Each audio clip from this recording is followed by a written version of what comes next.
네, 오늘 아침에 이사야 60장 말씀 같이 함께 생각해 보도록 하겠습니다.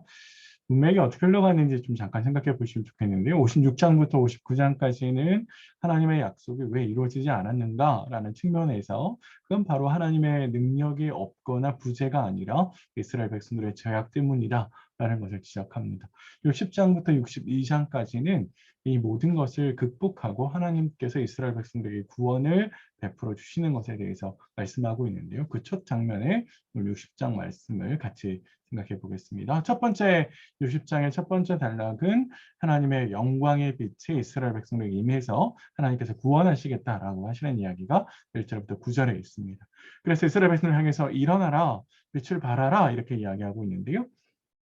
하나님께서 영광의 빛을 이스라엘 백성들에게 비춰 주실 것이기 때문에 이스라엘은 그 빛을 받아서 다시 세상에 빛을 비추라 이렇게 이야기하시는 것이죠.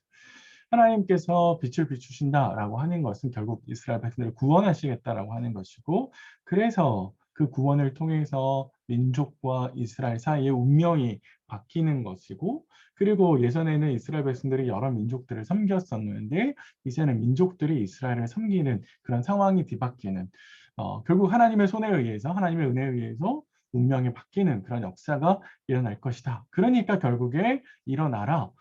현실에 갇혀서 절망에 빠져서 그 자리에 머물러 있지 말고 하나님의 역사를 바라보면서 일어나라라고 이야기하고 있죠. 하나님의 그런 놀라운 역사가 일어나면 시온의 자녀들, 흩어졌던 이스라엘 백성들이 돌아오게 될 것이고, 그리고 모든 민족들이 하나님께서 함께 하시는 이스라엘의 길 섬기기 위해서 제물을 들고 시온을 찾아올 것이다. 그래서 시온의 기쁨이 빛이 가득하게 될 것이다. 이것이 바로 1절부터 9절에 하나님께서 이스라엘 백성들에게 보여주시는 구원의 계획이다라는 게 첫 번째 이야기고요. 두 번째는 그래서 좀 더 확장시키면 민족들이 시온을 섬기게 될 것이다. 이스라엘을 섬기게 될 것이다. 이렇게 했는데 이것이 가능한 이유는 하나님께서 은혜를 베푸시기 때문에 그렇습니다. 이스라엘 백성들이 범죄했음에도 불구하고 그들이 하나님 앞에 사실은 은혜를 받을 만한 자격이 없음에도 불구하고 하나님께서 진노를 내리는 것 대신에 은혜와 긍휼을 베푸셔서 결국에는 이스라엘이 온 세상을 다스리는 역사가 일어날 것이다. 그 가운데 하나님의 성전은 재건될 것이고 이스라엘 백성들이 살아가는 성읍 예루살렘은 거룩한 성읍이 될 것입니다.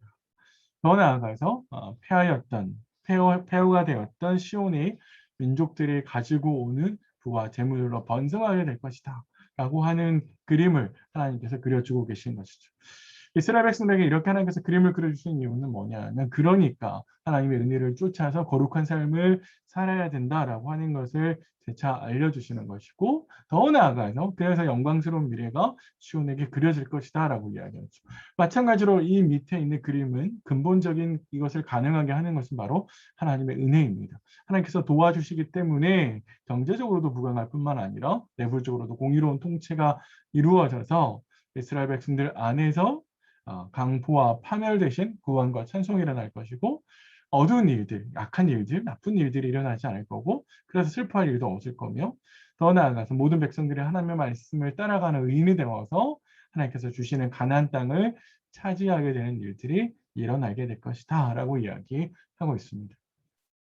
하나님의 은혜가 이 모든 것을 가능하게 할 것이다 라고 했을 때 이스라엘은 바로 그 하나님의 말씀을 믿고 하나님의 약속을 믿고 따라가는, 그래서 현실적으로 자신들 앞에 있는 죄악을 제거하고 말씀을 따라가야 되는 일들을 해야 된다 하는 것이 바로 오늘 말씀이 우리에게 주는 교훈인데요.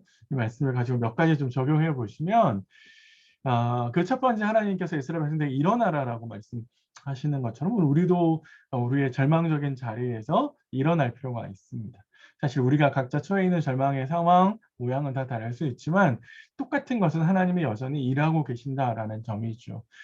내 현실은 굉장히 어렵고 힘들지만 하나님이 행하시기 때문에, 일하시기 때문에 우리는 사실 그러기 때문에 어떤 상황에서도 소망을 가질 수 있죠. 현실, 내가 가지고 있는 현실, 내 능력, 내가 가지고 있는 어떤 뭐라 그럴까, 재물, 상황, 이 모든 것들은 사실 우리 앞에서 힘을 발휘할 수 있는 것은 아니지만 하나님의 능력이 우리를 모든 것을 가능하게 하기 때문에, 그래서 우리는 현실이 아니라 하나님의 능력을 묵상할 필요가 있습니다. 자꾸 현실을 곱씹기 시작하면 자꾸만 그 현실에 빠져들어서 절망 속에 빠져가지만 그러나 그걸 바꾸실 하나님의 능력을 묵상하게 되면 우리가 우리의 자리에서 일어날 수 있죠. 그래서 우리의 상황이 아니라 하나님이 뭘 하시는지를 바라보면서 하나님의 하실 일들을 생각하면서 우리가 좀 힘을 내실 필요가 있습니다. 아마 어렵고 힘든 상황이 이렇게 계속 이어져 가고 있지만 그런 상황 속에서도 하나님의 하실 일을 바라보면서 오늘도 힘을 내고 하나님을 따라서 가는 하루가 되셨으면 좋을 것 같습니다.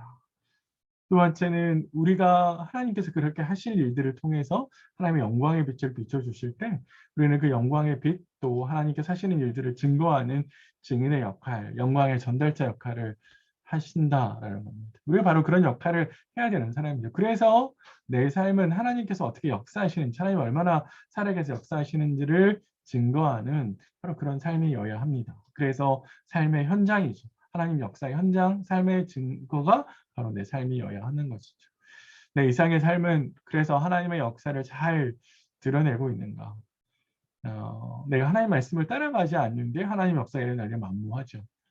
내가 하나님 말씀을 잘 따라갔을 때 내 안에 하나님의 역사가 일어나죠. 그런 점에서도 한번 생각해 보시고요.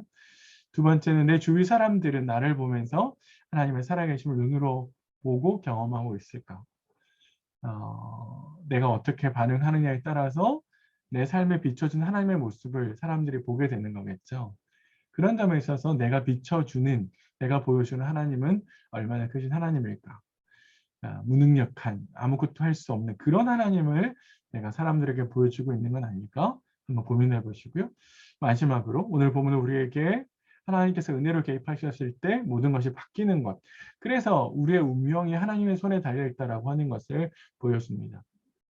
억압받은 이스라엘 백성들이 이방 민족을 다스리는 다 하나님의 은혜로 하나님께서 개입하셨을 때 가능한 일이었죠.